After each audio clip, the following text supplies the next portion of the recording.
Hello student, ग्रामीण महिला विद्यापीठ के ऑनलाइन क्लासेस जीएमवी एकलव्य में आपका स्वागत है। आज मैं आपको क्लास 10 के बुक गोल्डन रेस का लेसन नंबर 10 द ट्रिब्यूट पढ़ाने जा रही हूँ। तो ट्रिब्यूट का अर्थ होता है श्रद्धांजलि। यह लेख लिखा है जितेंद्र नारायण दास ने, जिनको डैश बेनहुर के नाम से जाना जाता है। वह इस नाम से दाश बेनहुर के नाम से लिखते थे, यह उनका पेन नेम है। पेन नाम होता है, कई बार कवि लेखक अपना एक नाम अलग से लिख देता है जिससे वो राइटिंग करते हैं, जिस नाम से वह लिखते हैं। वह उड़ीसा के एक बहुत लोकप्रिय लेखक हैं और उनको 1987 में उन्होंने एक रचना लिखी थी, कुना पेन आना बाना गीता, जिसके लिए उन्हें उड़ीसा साहित्य अकेडमी का पुरस्कार भी मिला गया था। द ट्रिब्यूट, यह जो लेसन है श्रद्धांजलि, यह प्रदर्शित करती है कि भारत में जो संयुक्त परिवार हैं, किस प्रकार से अब संयुक्त परिवार विखंडित होते चले जा रहे हैं, टूटते चले जा रहे हैं। बाबुली, इस कहानी का जो मुख्य पात्र है वह है बाबुली। वह भावनात्मक रूप से आहत महसूस करता है, क्योंकि हर व्यक्ति नहीं चाहता कि वह संयुक्त परिवार से अलग हो, या हर व्यक्ति नहीं चाहता कि वह संयुक्त परिवार में रहे। पर जो बाबुली है वह इस डिवीजन से, इस विखंडन से आहत महसूस करता है कि जब उनके परिवार में झगड़ा हो रहा है और उसकी वजह से परिणाम स्वरूप उनका विभाजन हो रहा है। आइए अब कहानी पढ़ते हैं, the tribute. As I reached my desk in the office, my eyes stopped over a letter. ठीक है, कहता है कि जैसे ही मैं अपने ऑफिस पहुंचा, मैंने ऑफिस के डेस्क में पहुंचा, टेबल पे पहुंचा, मेरी आंखें जो है एक लेटर के ऊपर पड़ी। एक देखा, एक लेटर पड़ा, उसमें एक पत्र पड़ा है। It contained that familiar petite handwriting of my elder brother. कहते हैं कि उसमें, उस लेटर में क्या है, दैट फेमिलियर, जिसको वो जानता है, ऐसी हैंडराइटिंग सुपरिचित जो जानता है। और पेटाइट होती है जो आकर्षक ढंग से छोटी छोटी पतली पतली हैंडराइटिंग लिखी गई है उनके बड़े भाई की। तो कहते हैं वो समझ जाते हैं कि लेटर जो है उनके बड़े भाई का है। After very long time he had written to me, काफी लंबे समय के बाद में उन्होंने मुझे लेटर लिखा। I shrank within for not writing letters home all these days. कहते हैं आई श्रैंक, श्रैंक का मतलब मुझे घुटन हुई, शर्म महसूस हुई कि मैं आजकल इन दिनों में मैंने कोई पत्र घर में नहीं लिखा। In my students days it was almost a routine affair. जब मैं स्टूडेंट था, विद्यार्थी था, उन दिनों में ज्यादातर यह ये रूटीन अफेयर, रूटीन अफेयर का मतलब है कि प्रतिदिन का मामला था कि मैं लिखता रहता था। I use to go home to that distant play village on a rickety bus carrying nothing for the strain of the journey. तो कहते जब मैं कॉलेज में था उस समय मैं एक डिस्टेंट विलेज, घर जब मैं जाता था तो विलेज ऑन अ रिकेटी बस, रिकेटी बस का मतलब जो जर्जर अवस्था में, टूटी फूटी गांव में ज्यादातर जो बसेज होती हैं, जर्जर अवस्था में बस में सवार होकर जब मैं अपने वो घर जाता था, caring nothing for the strain of the journey, खाली रहता था कि हाँ भाई जो जर्नी है, जो यात्रा है वह बड़ी स्ट्रेन मतलब परेशान करने वाली, दुखदायी होगी। My home, my village, they used to pull me away from the moribund city life. तो मेरा घर, मेरा गांव जो है मुझे बाहर खींचता था। कहाँ से? मोरिबंड सिटी लाइफ। मोरिबंड का अर्थ होता है जो मृत प्राय शरीर। शहर कैसे हैं? जो मृत प्राय हैं, जिनमें अपनी कुछ लाइफ होती नहीं, बस गए काम करा, किसी से कोई भावनात्मक जुड़ाव नहीं होता। तो उस तरह के जो गांव, जो शहर होते हैं, उससे मेरा गांव, मेरा घर मुझे बाहर खींचता था।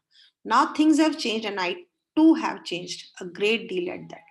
अर्थात जब पहले स्टूडेंट लाइफ में तो उनको शहर की लाइफ अच्छी नहीं लगती थी, गांव की लाइफ अच्छी लगती थी।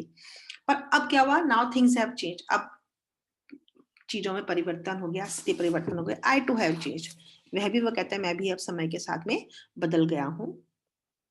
A great deal at that, मतलब काफी समय जो है बहुत तरह से मैं बदल गया हूँ। A lot of cobwebs have settled around me, तो मेरे चारों तरफ बहुत से मकर जाल स्थापित हो गए हैं। जैसे शहर में रहता है इंसान, सोचता है ये भी काम करना है, ये भी है, स्कूल भी है, तो बहुत सारी दूसरी चीजों से अपने आप को घेर लेता है और उसके दिमाग में वही बात आ रहती है कि ठीक है, गांव से अब शहर ही ठीक है। I am swept by the that invisible tide of time and business. कहते हैं मैं समय और जो काम की अदृश्य इनविजिबल जो लहर हमें दिखाई नहीं देती है, पर काम बिजनेस की उसमें जो है बहा करके वह लहर मुझे, मैं भी उस लहर में बह गया हूँ। I am studying at I was studying at Bhubaneswar, where I got my job, and now for these 2 years, I have thought of home not even once. वो कहते हैं मैंने भुवनेश्वर में पढ़ाई करी और वहां मुझे जॉब भी मिल गया, और अब 2 सालों से, नाउ फॉर दीज 2 years, अब 2 सालों से मैंने घर के बारे में, गांव के बारे में एक बार भी नहीं सोचा। Many a time my mother has written letters complaining about my negligence and writing to her. तो बहुत बार मेरी माँ ने शिकायत करते हुए मुझे पत्र लिखा कि मैं उनको पत्र लिखने में लापरवाही, नेग्लिजेंस मतलब लापरवाही कर रहा हूँ। She has even reminded me of those pre-marriage days of mine. उन्होंने मुझे ये भी याद दिलाया कि ठीक जो शादी से पहले के जो दिन थे, तुम कैसे थे, पत्र लिखा करते थे, घर आते थे, तो उन दिनों की याद भी दिलाई माँ ने। अर्थात माँ उनको मिस कर रही है और माँ कह रही है कि भाई लेटर भी नहीं लिखता, शादी से पहले कैसे आता था, अब शादी में बंद करके जॉब में रेफर्स करके अब जो है वह घर में ना लेटर देते हैं, ना वो ज्यादा घर पे आते हैं। Yet I have never been able to break those trends of complacency which have coiled around me. तो कहते हैं फिर भी, yet I have never been able to break, फिर भी मैं उन धागों को नहीं तोड़ पाया। किसको नहीं तोड़ पाया? आत्मसंतुष्टि के स्टैंड ऑफ कंप्लेंसी। कंप्लेंसी का मतलब होता है आत्मसंतुष्टि कि जो विचार है, आत्मसंतुष्टि का जो विचार है वह कुंडली मार करके जो उनके चारों तरफ बैठ गया है, मैं उसको नहीं तोड़ पाया। I have kept quiet to prove that I am busy and preoccupied. अब वो उनकी माँ कहती थी भाई आता नहीं है, काम नहीं आता, लेटर डालता, तो वो बोलते थे कि हाँ भैया मैं बिजी हूँ, ये हूँ, उन सब चीजों से अपने आप को उन्होंने बांध दिया था, उन सब बहानों से। वो अपनी मदर को कहते थे I have kept quite to prove that I am busy and preoccupied. वो अपनी अपने साबित करते रहते थे कि नहीं भैया मैं तो बहुत व्यस्त हूँ, मैं अपने काम में पहले से बहुत ज्यादा व्यस्त हो रखा हूँ, तो इसलिए वो ये प्रूव कर देते थे कि भैया मैं इसलिए वजह से घर नहीं आ पाता और पत्र नहीं लिख पाता। Now she does not complain, अब वो कहते हैं अब वो शिकायत भी नहीं करती। Probably she understands my position, हो सकता है कि शायद जो है संभवतः वह जो है उनकी पोजीशन को समझ गई है, उनकी स्थिति को समझ गई है कि भाई ठीक है काम में बिजी है, नहीं आ पाता है। Usually my elder brother does not write to me, ज्यादातर जो है आमतौर पर मेरा बड़ा भाई मुझे लेटर नहीं लिखता है। He does not need anything from me, कहते हैं मुझसे कुछ भी नहीं चाहता। He has never sought a token from me in lieu of his concern for me as an elder brother. बोले उन्होंने कभी भी मुझे यह नहीं जताना चाहा कि वह उन्होंने मेरे लिए क्या किया है। टोकन फ्रॉम मी मतलब कोई एक सिक्का लेना, सिक्का मतलब किसी चीज का एक प्रूफ लेना कि भाई मेरा भाई है और वो मेरे लिए कितना सोचता है। In those days when I was a student, the only thing that he inquired about was my well-being. बोले उन दिनों के वो याद कर रहे हैं लेखक कि जब मैं स्टूडेंट था, जब विद्यार्थी था, तो केवल वो उन्होंने मेरे बारे में क्या पूछते थे, वो केवल ये पूछते थे कि मैं ठीक ठाक हूँ कि नहीं, मैं सही स्थिति में हूँ कि नहीं। ज्यादातर बड़े लोग ही पूछते हैं बच्चे तुम खुश रहो, जहां हो खुश रहो, सही रहो, ठीक ठाक रहो। इसी तरह से मेरे बड़े भाई भी उनके बड़े भाई भी उनको पूछते थे। During my stay at home, he would catch fish for me from the pond behind our house and would ask his wife to prepare a good dish, for I loved fish.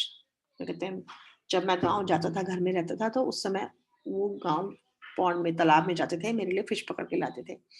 वह तालाब जो उनके घर के पीछे था, और अपनी वाइफ को बोलते थे कि भैया इसके लिए अच्छी सी डिश बनाओ, अच्छा सा एक व्यंजन बनाओ फिश का, मछली का, क्योंकि वह उनको फिश पसंद थी, बिकॉज आई लव फिश, क्योंकि मुझे फिश पसंद थी। When the catch was scanty, the dish would be prepared exclusively for me. मतलब जब कैच वॉज स्केंटी, जब है जो फिश पकड़ने जाते थे, जब है कम होती थी, छोटी फिश आ पाती थी या कम मात्रा में आ पाती थी, तो जो खाना बनता था वो केवल मेरे लिए ही खाना बनता था, एक्सक्लूसिवली मतलब केवल मेरे लिए ही उतना ही खाना, मतलब उन्हीं के लायक फिश बनती थी, क्योंकि उन्हें फिश बहुत पसंद थी। He would say to his wife, अपने भाई के बारे में बात कर रहे हैं कि वह अपनी वाइफ से कहते थे, बड़े भाई के वाइफ से कहते थे, you must make the dish as delicious as possible using mustard paste for Babuli. वो कहते हैं कि अपनी वाइफ को कहते हैं कि जहां तक हो सके बाबुली के लिए सरसों का जो मसाला लगाते हुए स्वादिष्ट बनाना, इसको बहुत tasty banana. Even now he is the same man with the same tone of love and compassion. कहते हैं आज भी जो है वो है उतने ही वही प्रेम और हमदर्दी वाले भावनात्मक रिलेशन रखते वाले व्यक्ति हैं आज भी। नथिंग हैज चेंज्ड हिम, मतलब उनको किसी भी चीज ने उनको नहीं बदला। किस चीज ने? His 7 children, father, mother, cattle, field, house hold responsibilities. उनके खुद के 7 बच्चे थे, उनके बड़े भाई के, उनके माँ बाप साथ में रह रहे हैं, कैटल मवेशी जानवर पालते हैं वो हैं, खेत हैं, घर की जिम्मेदारियां, उन सब के बावजूद वह नहीं बदले। He is the same my elder brother, वह बिल्कुल वही मेरे बड़े भाई हैं। I handle the letter carefully, कहते मैंने पत्र को सावधानी से रखा। He had asked me to come home, brother ने, भाई ने पूछा है कि भाई घर आ जाओ। Some feud had cropped up, some feud का मतलब होता है कुछ विवाद, घर में कुछ विवाद झगड़ा हो गया है, क्रॉप्ड अप मतलब बढ़ गया है। The two sister-in-law had quarreled, जो 2 भाभियां हैं दोनों में झगड़ा हो रहा है, झगड़ा हो गया था। Our paddy field, the cottage and all the movables and immovable was to be divided into 3 parts amongst us. कहते हैं कि जो हमारे जो खेत हैं, धान के खेत हैं, कॉटेज है उनका मकान है, और जो भी उनकी सब मूवेबल इमूवेबल मतलब चल अचल संपत्ति, चल संपत्ति होती है जो रुपया पैसा है, अचल संपत्ति मकान खेत ये अचल संपत्ति में आता है, तो इमूवेबल हो गए। ये सब जो है 3 भागों में उनके बीच में बंटना था। माई प्रेजेंस वॉज इंडिस्पेंसेबल, इंडिस्पेंसेबल का मतलब होता है अनिवार्य होना, जरूरी होना। तो वो कहते हैं कि अत्यंत आवश्यक है, आपकी जो लेखा कहता है कि मेरी उपस्थिति वहां पे अनिवार्य थी। It was my second brother who was so particular and adamant about the division. He wanted it at any cost. कहते हैं कि मेरा जो दूसरे नंबर का भाई है वह विशेष रूप से विभाजन एडमेंट था, मतलब वो अडिग था कि भाई मुझे तो विभाजन करना ही करना है, मुझे तो डिवीजन चाहिए ही, प्रॉपर्टी का बंटवारा मुझे चाहिए ही चाहिए। He wanted it at any cost, वह किसी भी कीमत पर उसको बंटवारा करना चाहता था। I finished reading the letter, मैंने पत्र को पढ़ना समाप्त किया। A cold sweat drenched me, drenched मतलब भिगा देना, एक ठंडे पसीने से ने मुझे भिगा दिया। I felt helpless, orphaned, कहता है मुझे हेल्पलेस मतलब असहाय महसूस हुआ और मुझे अनाथ महसूस हुआ, क्योंकि मन से तो वो गांव को चाहते थे पर जॉब करने की वजह से वो बाहर रहते थे। जब उन्हें पता चला कि एक भाई जो है डिवीजन करना चाहता है, बंटवारा करना चाहता है, तो उनको बहुत दुख हुआ अपने पर, मतलब उनको लगा कि मैं तो एक अनाथ हो गई, डिवीजन हो जाएगा, बंटवारा हो जाएगा तो सब भाई अपने अपने अलग अलग अपने परिवार के साथ में हो जाते हैं, तो इसलिए उनको लगा कि मैं एक ऑर्फन हो गया, मैं अनाथ हो गया। A sort of despair haunted me for a long time, एक लंबे समय तक जो है मुझे डिस्पेयर मतलब निराशा का जो एक भाव है वह मुझे घेरे हुआ था। हॉन्टेड मतलब चारों तरफ से घेरना, निराशा के भाव ने बहुत समय तक घेरा रहा। Quite relentlessly I tried to drive them away, yearning helplessly in a chair, बोले बिल्कुल रिलेंटलेसली का अर्थ होता है कि दयाहीन होकर, छोड़ो यार जो है सो है, इस तरह से दयाहीन होकर के I try to drive them away, उन जो विचार उनके दिमाग में आ रहे थे उनको उन्होंने भगाने का प्रयास किया। उन्होंने कोशिश करी कि ठीक है, कुर्सी में वो उबासी लेते हुए, यॉर्निंग करना, उबासी लेते हुए वह हेल्पलेसली असहाय से होकर चेयर पर बैठे रहे। In the evening when I told my wife about the partition that was to take place, I found her totally unperturbed. अब जब वो शाम को घर पहुंचे ऑफिस से, उन्होंने अपनी वाइफ को, आई टोल्ड माई वाइफ, मैंने अपनी वाइफ को विभाजन के बारे में, पार्टीशन के बारे में बताया। That was to take place, अब जो होने वाला था। I found her totally unperturbed, उन्होंने पूरी तरह से उन्हें अनपर्टर्ड, बिना व्याकुलता से, बिना किसी उसके व्यग्र हुए उन्होंने महसूस किया कि ठीक है, मतलब वाइफ को कुछ खास फर्क नहीं पड़ा। She just asked me when, wife ने पूछा अच्छा कब होगा, as if she was all prepared and waiting for this event to take place, जैसे कि उनकी वाइफ को तैयारी थी कि अच्छा ये तो हो जाना चाहिए था, तो वो बस इंतजार ही कर रही थी। ऐसा लग रहा था लेखक को, ऐसा लगा कि शायद वो पूरी तैयार है इस इवेंट के लिए होने के लिए, बंटवारे के लिए पूरी तरह से वो तैयार है। इन अ वीक्स टाइम आई सेड, उन्होंने कहा हाँ एक सप्ताह में ये होगा। In bed that night my wife asked me all sort of questions, कहते रात को जो है सोते समय वाइफ ने उनसे सब प्रकार के क्वेश्चन पूछे। What would be our share and how much would it fetch us on selling it, कहते अच्छा हमारा कितना हिस्सा होगा और जब हम बेचेंगे तो हमें इसका कितना पैसा मिलेगा। I said nothing for a while, but in order to satisfy her, at last guessed that it should be around 20,000 rupees. तो शुरू में तो बोले मैंने कुछ कहा नहीं, फिर उनको सेटिस्फाई करने के लिए, उनको संतुष्ट करने के लिए कहते हैं एट लास्ट में उन्होंने, मैंने अंदाजा लगाया कि अनुमान लगाया कि हो ये चाहे करीब 20,000 20,000 के आसपास होगा। She came closer to me, वो मेरे नजदीक आई और बोली we don't need any land in the village, that what shall we do with it, कहती हमें गांव में कोई जमीन नहीं चाहिए। मैंने सोचा गांव में बंटवारा करके जमीन मिलेगी, मैंने कहा मुझे जमीन नहीं चाहिए, हम क्या करेंगे उस जमीन का, let's sell it and take the money, ठीक है हम इसे बेच लेंगे, बेच करके पैसा ले लेंगे।